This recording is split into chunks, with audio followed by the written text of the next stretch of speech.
بسم الله الرحمن الرحيم. الحمد لله رب العالمين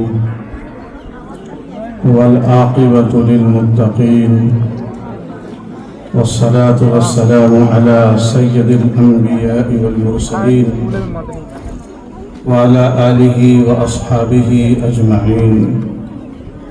أما بعد، فأعوذ بالله من الشيطان الرجيم. بسم الله الرحمن الرحيم. وعلم آدم الأسماء كلها ثم عرضهم على الملائكة فقال أنبئوني بأسماء هؤلاء. صدق الله العظيم.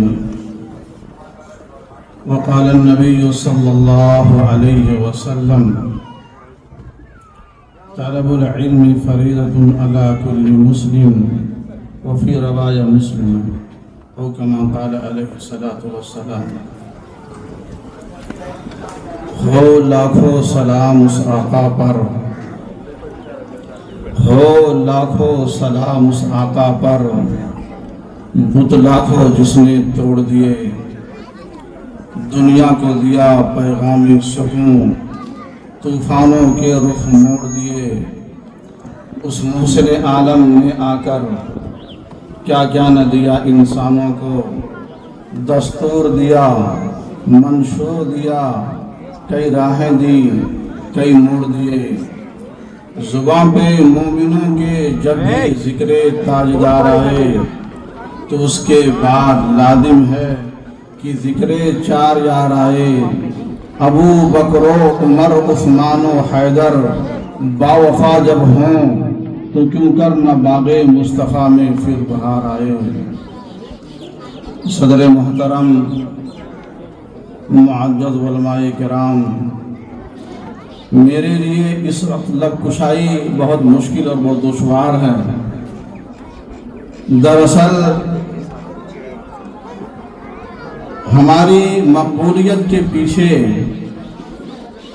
میرے محسن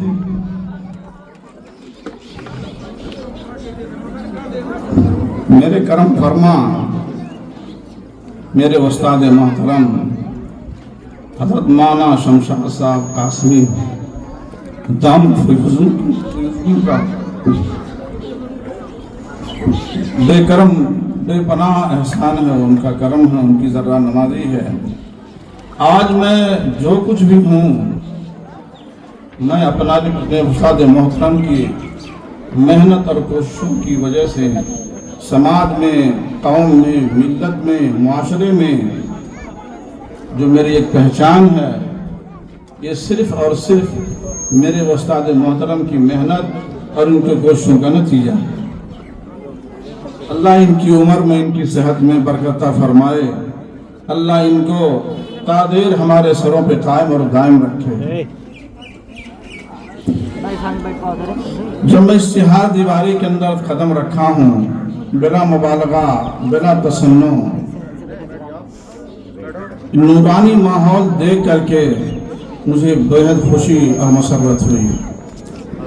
دل کی گہرائیوں سے مدنی اسکول کے انتظامیہ کو، پڑھنے والے طلبہ اور طالبات کو اور ان کے سرپرستوں کو میں دل کی گہرائیوں سے مبارکباد پیش کرتا ہوں، اور اپنی قوم سے بڑی ہمدرد اور بہت ہی دل کی گہرائیوں سے یہ درخواست کرتا ہوں کہ مدنی اسکول جیسا اپنے ضلع کے اندر ہر 5-10 کلومیٹر کے اندر اس قسم کا اسکول بنایا جائے. میرے پیاروں، وہ قوم لولی لنگڑی اپاہج نہیں ہے، وہ قوم اندھی نہیں ہے جس کی آنکھ نہ ہو، وہ قوم لولی نہیں ہے جس کے ہاتھ نہ ہو، وہ قوم لنگڑی نہیں ہے جس کے پاؤں نہ ہو، بلکہ حقیقت میں وہ قوم اندھی ہے جس قوم کو تعلیمی شعور نہ ہو، جو تعلیم سے محروم کر دی جائے. وہ قوم حقیقت میں لنگڑی نہیں یا اپاہج نہیں ہے جس کے پاؤں نہ ہو، بلکہ حقیقت میں وہ قوم لنگڑی ہے، اپاہج ہے جس قوم کے اندر تعلیم نہ ہو. جو قوم جاہل ہو، بلکہ آگے یہ کہا جائے وہ قوم مانند بے جان ڈھانچے کے ہے، جس قوم کے اندر تعلیمی بیداری نہ ہو، جس قوم کے اندر جہالت نہ ہو، وہ قوم کبھی ترقی نہیں کر سکتی ہے، حکومت سے اپنے حق کا مطالبہ نہیں کر سکتی ہے۔ جس قوم کے اندر جہالت ہو، اسی جہالت کو دور کرنے کے لیے اس مدنی اسکول کا قیام عمل میں آیا۔ قابل مبارکباد ہیں مدنی خاندان کے لوگ جو آپ کے بچوں کی مستقبل سنوارنے کے لیے اپنے خون و پسینے لگا کر کے مدنی جیسا وسیع اور عریض اسکول کو قائم کیا۔ اللہ انہیں آباد رکھے، ان کے نیک عزائم کو غیف تکمیل فرمائے۔ میرے پیاروں، میرے دوستوں، میرے بزرگوں، میں آپ سے عرض کروں گا کہ اے میرے قوم کے لوگوں، بیدار ہو۔ آپ اپنے بچوں کو جہاں ایک طرف دینی تعلیم دیتے ہیں اور دینی تعلیم سے مزین کرنا چاہتے ہیں، وقت کا اہم تقاضا ہے، وقت کی اہم ضرورت ہے۔ ایک ہاتھ میں قرآن پاک ہو تو دوسرے ہاتھ میں آپ لیپ ٹاپ اور کمپیوٹر ہو۔ ہماری سوچ صرف محدود نہیں ہونی چاہیے، ہماری سوچ بہت وسیع ہونی چاہیے۔ ہمارے سماج کو جہاں ایک عالم دین کی ضرورت ہے، وہیں پہ ہمارے سماج کو ایک اچھے ایڈوکیٹ کی ضرورت ہے۔ جہاں ہمارے سماج کو ایک مفسر کی ضرورت ہے، وہیں پہ ہمارے سماج کو ایک اچھے ڈاکٹر انجینئر کی ضرورت ہے۔ جہاں ہمارے سماج کو آج ایک فقیہ کی ضرورت ہے، وہیں پہ ہمارے سماج کو ایک اچھے سائنسداں کی ضرورت ہے۔ جہاں پہ ہمارے سماج کو ایک عالم دین کی ضرورت ہے، وہیں پہ ہمارے سماج کو آج ایک لیکچرار کی ضرورت ہے۔ اے میرے پیاروں، ہم اپنی سوچ کو وسیع اور بلند رکھیں۔ جب ہماری سوچ بڑھے گی، ہمارے معاشرے کے اندر تعلیمی بیداری پیدا ہوگی۔ ہم اور آپ اپنے نونہالوں کو، اپنے بچوں کو صرف محدود دائرے میں رکھ کے تعلیم نہ دی جائے۔ ہر بچے کی یہ سوچ ہونی چاہیے، اس کی سوچ میں مولانا ابوالکلام آزاد کی سوچ ہونی چاہیے، اس کی سوچ میں حضرت شیخ الہند کی سوچ ہونی چاہیے، اس کی سوچ میں، اس کی فکر میں حضرت تھانوی کی سوچ ہونی چاہیے۔ میں یہ کہتا ہوں، اگر یہ مدارس کے لوگ، مکاتب کے لوگ ہندوستان کی آزادی میں شریک نہ ہوتے تو دنیا کا کوئی مائی کا لال پیدا نہیں ہوتا تو ہندوستان کی آزادی انگریزوں کے چنگل سے چھین سکتا تھا۔ آپ ہندوستان کی تاریخ اٹھا کر دیکھو، اس ہندوستان کی آزادی کے لیے کوئی جاہل نہیں کھڑا ہوا تھا، کوئی پسماندہ نہیں کھڑا ہوا تھا۔ اس ہندوستان کی آزادی کے پیچھے ہمارے بزرگوں نے اپنی قربانی دی ہے، ان کی قربانیوں کا نتیجہ ہے آج ملک میں ہم اور آپ جو مذہبی تشخص کے ساتھ جی رہے ہیں، یہ صرف اور صرف مسلمانوں کی قربانیاں ہیں، پڑھے لکھے علماء اور اہل علم کی قربانیاں ہیں۔ اے میرے بچوں، کبھی کم ہمتی کا شکار مت ہونا، محنت سے عزت کے ساتھ تعلیم حاصل کرو۔ وہ تعلیم تمہیں انشاءاللہ ثریا کے مقام تک پہنچائے گا۔ میں بتاتا ہوں، ہمارے اماموں میں 4 امام ہیں۔ ایک بڑے امام گزرے ہیں، حضرت امام ابو حنیفہ امام اعظم رحمۃ اللہ علیہ۔ ان کے ایک شاگرد ہیں حضرت امام ابو یوسف رحمۃ اللہ علیہ۔ ان کی حالات پڑھ رہا تھا، کتابوں میں لکھا ہوا ہے۔ ایک مرتبہ امام ابو حنیفہ رحمۃ اللہ علیہ سے ملاقات ہوئی اور کہیں جا رہے تھے تو حضرت پھسل گئے۔ جب پھسلے یا وہ بچہ پھسل گیا تو حضرت نے فرمایا کہ قدم سنبھال کے رکھو، گرو کے چوٹ لگ جائے گی۔ تو وہ بچہ کہنے لگا کہ حضرت آپ سنبھالیے اپنے پاؤں کو، آپ پھسلیں گے تو پوری قوم پھسل جائے گی۔ تو حضرت نے فرمایا بچہ بڑا ذہین ہے، بہت ذہین بچہ ہے۔ تو حضرت اس کی ماں کے پاس گئے اور وہ بچہ ایک ہوٹل میں برتن دھلتے تھے، یا بعض کتابوں میں لکھا ہے ایک دھوبی کے ہاں، رنگریز کے ہاں رنگ ریزی کا کام کرتے تھے۔ 1 درہم ملتا تھا، 1 روپیہ ایک سمجھانے کے لیے۔ تو ماں سے کہا کہ اس بچے کو مجھے دے دیجئے، اس بچے کو مجھے دے دیجئے، میں اس بچے کو پڑھاؤں گا، لکھاؤں گا۔ تو ماں نے کہا کہ جو 1 روپیہ ملتا تھا وہ بھی اس سے بھی محروم ہو جائے، گھر کا خرچہ کیسے چلے گا؟ حضرت نے فرمایا کہ آپ کا اور آپ کے بچے کا اور تعلیم کا پورا خرچہ میں سنبھالوں گا۔ تیار ہو گئے۔ اور ایک زمانہ وہ آیا اس علم دین کی برکت سے، یوں کہہ جائے علم کی برکت سے، اللہ جل جلالہ و عما نوالہ نے حضرت امام ابو یوسف کو مقام عطا فرمایا۔ ایک مرتبہ گزارے کے لیے روٹی نہیں، پہننے کے لیے کپڑے نہیں، رہنے کے لیے مکان نہیں، لیکن علم کی برکت کی وجہ سے اللہ نے وہ مقام عطا فرمایا کہ ایک مرتبہ سب ان کو سردی ہو گئی، بچوں کو پڑھا رہے تھے، اور جب ناک بہ رہی ہے تو وہ ریشم کا بہترین قسم کا کپڑے کا ٹکڑا جو بڑے بڑے بادشاہوں کو نصیب نہیں، اس سے ناک صاف کر رہے ہیں، اس سے ناک صاف کر رہے ہیں۔ آنکھوں سے آنسو آ گیا، رونے لگے۔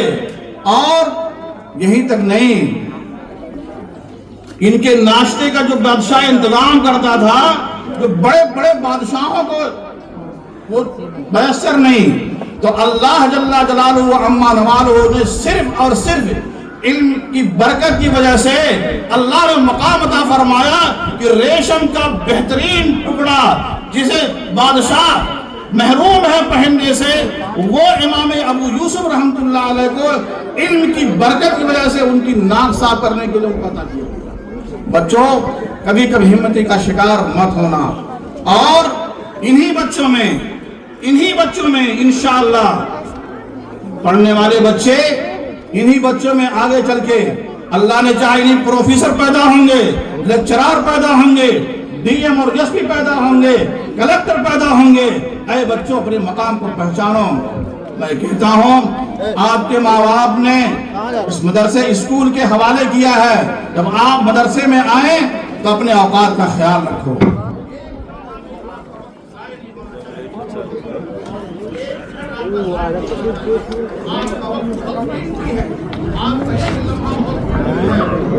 بیٹھ جاؤ۔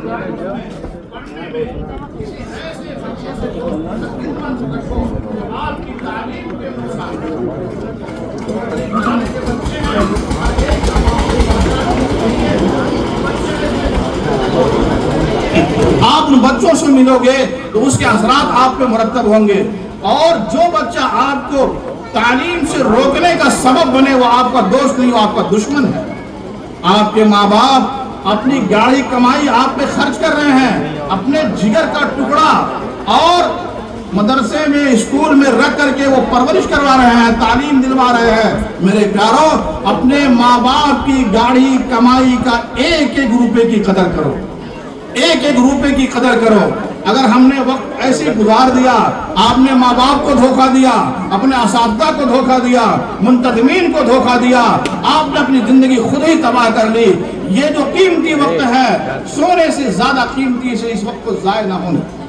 اور یاد رکھو، استاد بچہ چاہے جتنا قابل ہو، بچہ چاہے جتنا ذہین ہو، لیکن یاد رکھو، جس استاد سے وہ تعلیم حاصل کر رہا ہے، اگر وہ استاد کا دل میں احترام نہیں ہے، وہ استاد کی عزت نہیں ہے، درسگاہ کا احترام نہیں ہے، میرے پیاروں، کبھی آپ کو علم حاصل نہیں ہو سکتا۔ میرے استاد محترم حضرت مولانا اعجاز صاحب رحمۃ اللہ علیہ ہر جمعرات کو پورے طلبہ کو اکٹھا کر کے سمجھایا کرتے تھے، اور یہ کہتے تھے کہ میرے پیاروں، جیسے ایک بہت بڑا گھڑا ہے، ٹنکی کہہ لیجیے پانی کی، اور ایک بالٹی ہے۔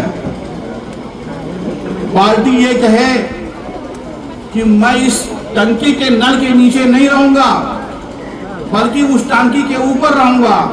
آپ بھلا بتاؤ، اس کے اندر پانی آئے گا؟ بولو بچے، پانی آئے گا؟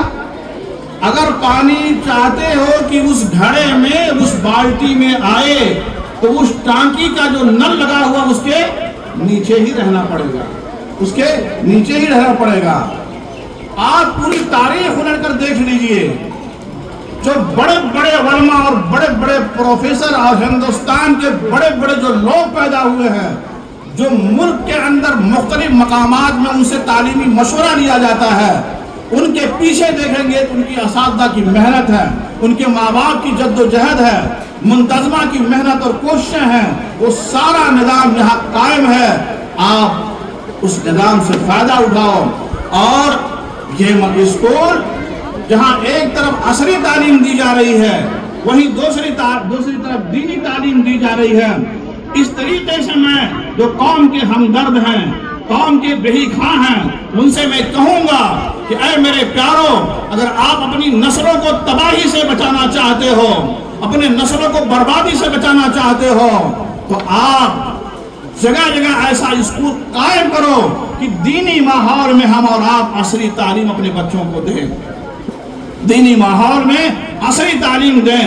ہم اور آپ تعلیم کے جنون میں اور تعلیم کے فکر میں تعلیم دلانے کے لیے ایسے غیروں کے اداروں میں جو یہودی ادارے ہیں، عیسائی ادارے ہیں، غیروں کے ادارے ہیں، اپنے جگر کے ٹکڑوں کو ان کے حوالے کر کے ہماری عزت اور آبرو سلامت نہیں رہ پاتی ہے۔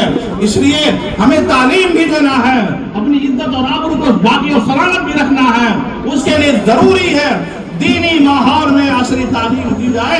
ایسے اداروں کی سخت ضرورت ہے، ایسے اداروں کی بہت اہم ضرورت ہے۔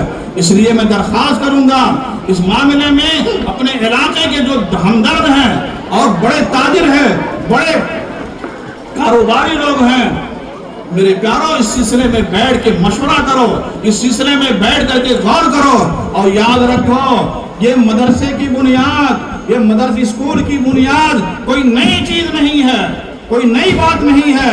مدرسے کی بنیاد خود خالق کائنات رب ذوالجلال نے یہاں نہیں آسمان پہ پہلے بنیاد رکھی، اور اللہ نے فرشتوں کو بتایا وَعَلَّمَ آدَمَ الْأَسْمَاءَ كُلَّهَا، سب سے پہلے جو مدرسہ قائم کیا وہ خود خالق کائنات رب ذوالجلال نے آسمان پہ قائم کیا۔ فرشتوں کے لیے حضرت آدم علیہ السلام کو اللہ نے خود تمام چیزوں کے نام سکھائے۔ تو جو سیکھنے کی جگہ ہوتی ہے وہی مدرسہ ہے، وہی اسکول ہے، اور وہی تعلیم گاہ ہے۔ وہ سلسلہ آگے بڑھا، امام الانبیاء صلی اللہ علیہ وسلم کو اللہ نے مبعوث فرمایا، اس کے بعد وہ مدرسہ منتقل ہوا، وہ مدرسہ غار حرا میں گیا، اور پھر وہ مدرسہ منتقل ہوا دار ارقم میں آیا، اور وہ مدرسہ منتقل ہوا پھر مسجد نبی میں آیا، جسے ہم اور آپ صفا کے نام سے جانتے ہیں۔ ہم یاد رکھو میرے پیارو، میں انگریزی تعلیم کا مخالف کبھی نہیں ہوں اور نہ اس کی مخالفت کرتا ہوں۔ میری مائیں سن لیں، میری مائیں اپنے زیور کو بیچ کر کے، اور اے میرے پیارو اپنے پیٹ پہ پتھر باندھ کر کے اگر اپنی قوم کی ترقی چاہتے تو اپنی بچوں کو ظاہر مت رکھو، تعلیم کے میدان میں اتارو اور اچھی سے اچھی تعلیم دینے کی کوشش کرو۔ میرے اور آپ کے قائد حضرت مولانا ارشد مدنی اپنی قوم سے 12 خطاب کرتے ہوئے فرماتے ہیں، اے میرے پیارو اگر ہم نے اور آپ نے اپنی بچوں کا خیال نہیں رکھا، اپنے بچوں کو عصری اور دینی تعلیم سے مزین نہیں کیا، تو آنے والی نسلوں کے بارے میں کوئی گارنٹی نہیں ہے کہ آنے والی نسلیں دین اور ایمان پہ باقی نہیں رہ سکتی ہیں۔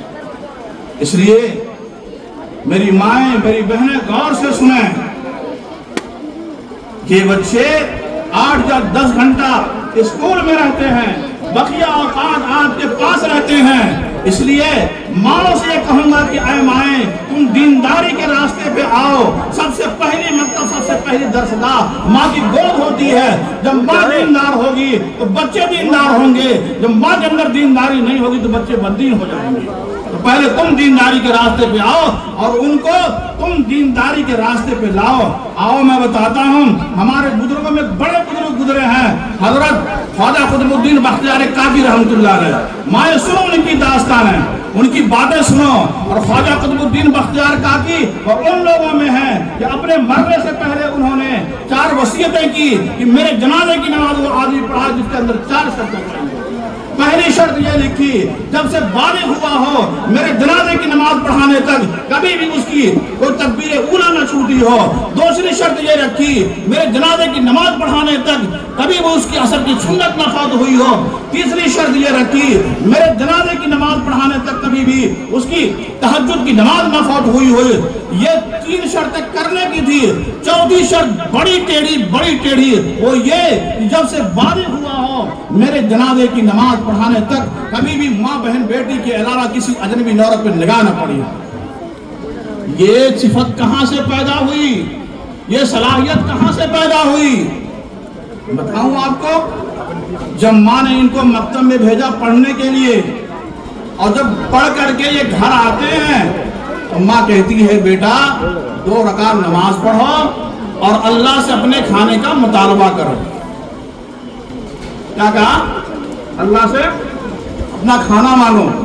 ماں ان کا ایمان, ان کی تربیت اس انداز میں کر رہی تاکہ ان کا رشتہ اللہ سے مضبوط ہو جائے.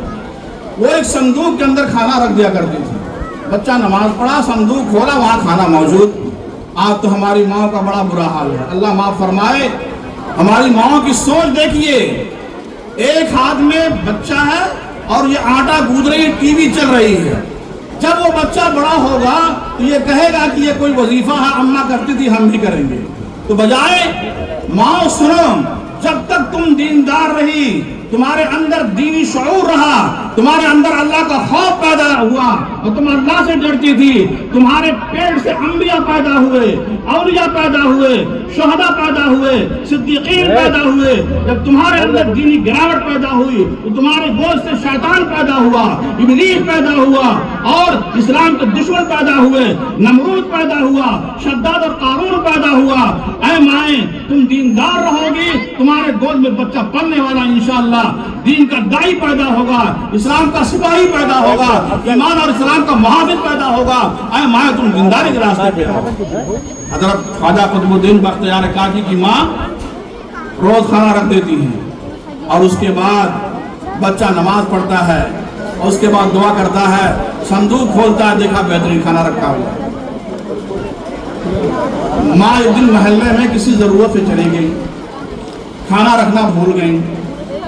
بچے کا وقت ہوا, آیا,